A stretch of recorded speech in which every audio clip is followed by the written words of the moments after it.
और आज का हमारा जो टाइटल है वो है आवेशन के प्रकार। हम किसी वस्तु को कितने प्रकार से आवेशित कर सकते हैं। तो आपको बताना चाहूँगा कि आवेशन हमारे पास मुख्यतः 3 प्रकार से हो सकता है। कितने प्रकार से हो सकता है? 3 प्रकार से हो सकता है। पहला प्रकार आप देखें,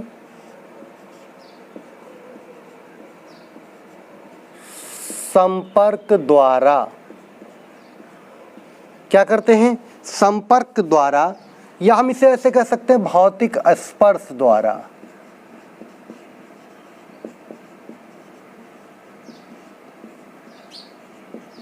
या आप ऐसे कह दी विद्युत स्रोत द्वारा, या आप ऐसे कह सकते हैं स्रोत द्वारा। यहाँ पर संपर्क द्वारा, भौतिक स्पर्श द्वारा, स्रोत द्वारा आवेशन का तरीका क्या है? इसमें हम क्या करते हैं, एक चार्ज बॉडी से दूसरी अनचार्ज बॉडी को टच कराते हैं, जिससे आवेशों का क्या होने लगता है? डिस्ट्रीब्यूशन होने लगता है। आपको पुनः बता दूं कि इसमें क्या होता है, आवेशित वस्तु को आवेशित वस्तु का संपर्क अनावेशित वस्तु से करते हैं। क्या करते हैं? अनावेशित वस्तु से। आपको इस चैप्टर में मैं बता दूं कि ये 2 वस्तुएं जो समान आकार की हैं, जो कैसी हैं? समान आकार की हैं, और एक वस्तु चार्ज है और दूसरी क्या है आपकी? अनचार्ज्ड है। तो इनको टच कराने पर आवेशों का बंटवारा हो जाता है। तो इस प्रकार हम वस्तु को संपर्क द्वारा आवेशित कर सकते हैं। दूसरा अभी खूब घूम फिर के हम लोग चर्चा किए हैं, कई बार चर्चा किए हैं, घर्षण द्वारा आवेशन, चार्जिंग, यानी charging by friction. Charging by friction अभी आपने पूर्व लेक्चर में ही पढ़ा है कि जब कुछ ऐसी वस्तुएं हैं जिनको आपस में रगड़ा जाता है तो उनमें एक प्रॉपर्टी जनरेट हो जाती है जिसे हम चार्ज कहते हैं।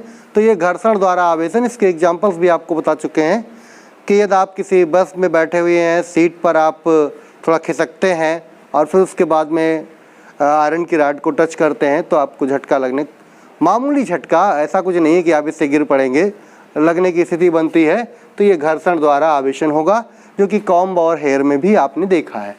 तो ये घर्षण द्वारा आवेशन है। उचित पदार्थों को आपस में रगड़ने पर ऐसा बन सकता है।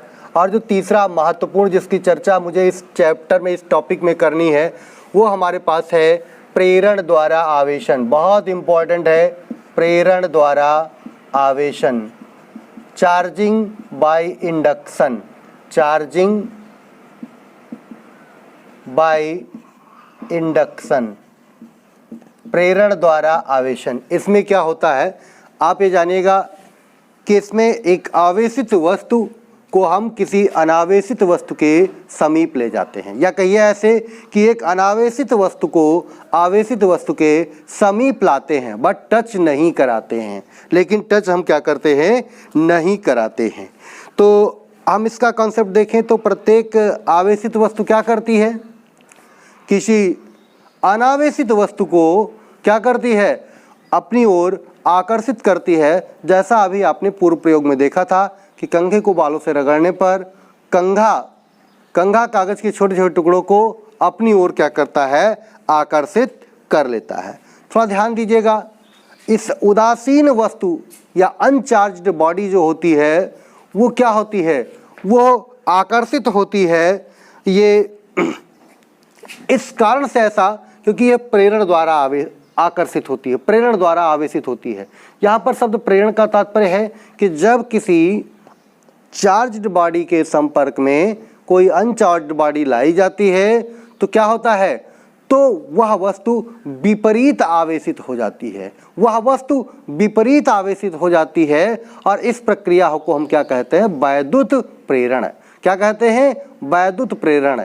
यानी किसी आवेशित वस्तु के प्रभाव से किसी अनावेशित वस्तु में आवेश जो आपका उत्पन्न हो रहा है उसे हम क्या कह रहे हैं? वैद्युत प्रेरण। यहाँ पर मैं आपको एक एग्जाम्पल ले रहा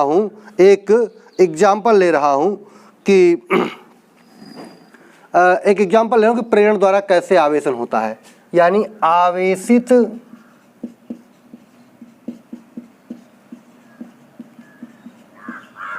वस्तु के समीप अनावेशित या उदासीन वस्तु को लाने पर आवेश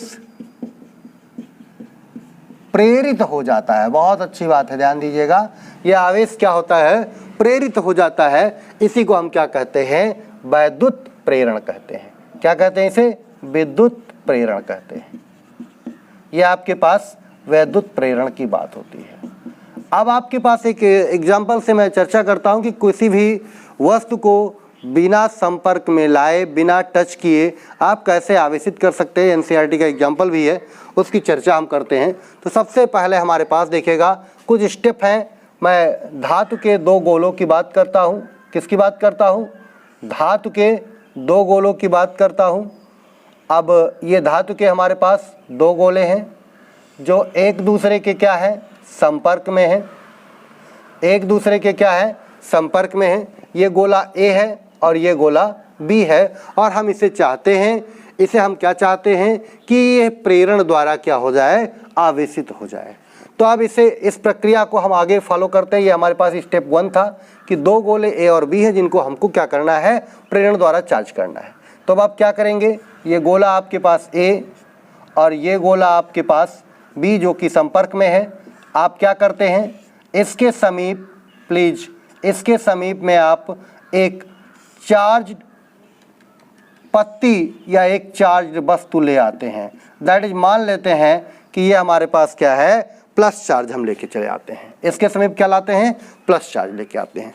तो जरा देखिएगा, जब इसके समीप प्लस चार्ज लाएंगे, गोले कैसे हैं बच्चों? ये गोले आपके पास धातु के हैं। ध्यान दीजिएगा, ये प्रेरण की प्रक्रिया धातु में और अधातु में या कहिए चालक में भी हो सकती है। यहाँ पर पहले हम चालक की बात करते हैं। चालक में बहुत आसानी से होती है, ज़्यादा मात्रा में प्रेरण उत्पन्न होता है, बस अचालक में थोड़ी मात्रा क्या होती है? घट जाती है। तो यहाँ पर चालक के समीप जैसे लाते हैं तो ये क्या करेगा? ये चालक के इलेक्ट्रॉनों को अपनी ओर क्या करेगा? आकर्षित कर लेगा। और निश्चित बात है कि चालक के इलेक्ट्रॉन आकर्षित होंगे तो जो धन आवेश होंगे वो क्या होंगे? प्रतिकर्षित होंगे। ऐसा कुछ नहीं है, थोड़ा ध्यान दीजिएगा। ये धन आवेश इसका क्या होगा? आउटसाइड पर होगा। आपके मन में प्रश्न होगा कि धनावेश चला जाएगा? नहीं, धनावेश नहीं जाएगा, केवल इलेक्ट्रॉन इधर चले आएंगे। तो इस सिरे पर इलेक्ट्रॉन की अधिकता हो जाएगी, इस सिरे पर क्या होगा? धनावेश की अधिकता हो जाएगी। अब आप क्या करते हैं? अब आप सिर्फ इन गोलों को तीसरे स्टेप में क्या कर देते हैं? थोड़ा दूर कर देते हैं। इन गोलों को इस आवेशित वस्तु को रखते हुए क्या कर देते हैं? थोड़ा दूर कर देते हैं। अब आप देखिएगा, इन गोलों को इस आवेशित वस्तु की उपस्थिति में क्या कर देते हैं? थोड़ा दूर कर देते हैं। थोड़ा दूर कर देते हैं। तो मैं फिर आपसे कहूँगा, फिर वही बात है कि यहाँ पर आप देखिएगा कि धन आवेश इस साइड में और ऋण आवेश आपका इस साइड में होता है। अब आप क्या करते हैं? अब आप इस धनावेशित वस्तु को भी हटा देते हैं। क्या करते हैं? धनावेशित वस्तु को भी क्या कर देते हैं? हटा देते हैं। पुनः ध्यान दीजिएगा, अब आप इस धनावेशित वस्तु को क्या कर देते हैं? हटा देते हैं। थोड़ा सा चित्र आपको सही बनाना है। वही गोले ए और बी हैं। इस धनावेशित वस्तु को हटाते हैं तो ये ऋण आवेश इधर और ये धन आवेश इधर। थोड़ा ध्यान दीजिएगा, क्योंकि आप जानते हैं अपोजिट चार्जों में क्या होता है? अट्रैक्शन होता है। अब आप इसे थोड़ा और भी दूर कर सकते हैं। इस वस्तु को आप क्या करें? अगले स्टेप में आप इन दोनों गोलों को क्या करिए? थोड़ा और दूरी पर कर दीजिए। तो आप जैसे थोड़ा और दूरी पर करेंगे, इनमें आवेशों का क्या हो जाएगा? समान वितरण हो जाएगा। धातु के गोले हैं इसलिए आवेशों का वितरण समान हो जाएगा। अधातु का होता तो ऐसी स्थिति नहीं बन पाती। तो आप देखिएगा, प्रेरण द्वारा आवेशन के लिए क्या करते हैं कि किसी भी आवेशित वस्तु को अनावेशित वस्तु के समीप लाएंगे तो इसमें प्रेरण द्वारा आवेशन प्रक्रिया क्या होगी? उत्पन्न हो जाएगी। आवेशन प्रक्रिया के लिए धातु ही आवश्यक नहीं है, अधातुओं या कहीं अचालकों के साथ भी ऐसा हो सकता है। एक प्रश्न है कि क्या किसी आप वस्तु को, किसी गोले को बिना संपर्क में लाए, ये आपके एनसीईआरटी का एग्जाम्पल है, बिना संपर्क में लाए क्या आप उन्हें धन आवेशित या ऋण आवेशित कर सकते हैं? तो इसका उत्तर है हाँ। क्या कर सकते हैं? धन आवेशित या ऋण आवेशित कर सकते हैं। इसका उत्तर है आपके पास किसी धातु के गोले को बिना स्पर्श किए हम कैसे आवेशित या अनावेशित कर सकते हैं। अब आपको यहाँ पर मैं चर्चा चाहूँगा कि बिना स्पर्श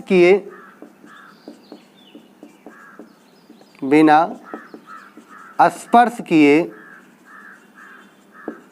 धातु के गोलों को आवेशित करना। यहाँ पर मैं आपसे चर्चा करना चाहूँगा कि हमारा उद्देश्य क्या है, हम गोले को धनावेशित करना चाहते हैं या हम गोले को क्या करना चाहते हैं, ऋण आवेशित। चलिए मैं दोनों प्रक्रियाएं आपको बता देता हूँ। एक गोला मेरे पास है और मैं चाहता हूँ कि ये गोला क्या हो जाए, धनावेशित हो जाए। क्या हो जाए, ये गोला धनावेशित हो जाए। और मैं चाहता हूँ कि ये गोला हमारा क्या हो जाए, ऋणावेशित हो जाए। कैसा हो जाए, ऋणावेशित हो जाए। प्लीज ऋणावेशित हो जाए। अब आप थोड़ा ध्यान दीजिएगा, यही गोला हमारे पास है और ये धातु का है। हम चाह रहे हैं कि ये गोला धनावेशित कर दें, ये गोला ऋणावेशित कर दें। तो क्या करेंगे, हम इस गोले के समीप अपोजिट चार्ज की वस्तु लेके आएंगे। अपोजिट चार्ज की वस्तु, यहाँ पर हमें इसे धनावेशित करना है तो हम क्या लेंगे, ऋण आवेशित वाली वस्तु ले आएंगे। ऋण आवेशित वाली जैसे ही वस्तु हम लेके आएंगे तो धन वाला इधर रहेगा और माइनस वाला क्या होगा, प्रतिकर्षण का इधर चला जाएगा। थोड़ा ध्यान दीजिएगा कि जब ऋण आवेशित वस्तु लाएंगे तो ऐसी स्थिति में क्या होगा कि जो इलेक्ट्रॉन होंगे वो प्रतिकर्षित हो जाएंगे और धनावेश आपका वहीं रह जाएगा। तो एक सिरा आपका धनावेशित, एक सिरा क्या हो गया, ऋण आवेशित हो गया। यहाँ पर आप देखें, इसको यदि आपको ऐसे करना है तो आप क्या करिए, इसको ऋण आवेशित करना है तो अपोजिट चार्ज आप ले आइए, अपोजिट चार्ज की वस्तु ले आइए। एक अपोजिट चार्ज की वस्तु हम धनावेशित ले आते हैं तो ये सिरा आपका ऋण आवेशित, ये क्या होता है, धनावेशित। अब अगले स्टेप में क्या करते हैं, इस पट्टी को रहने देते हैं और इसे भू संपर्कित कर देते हैं।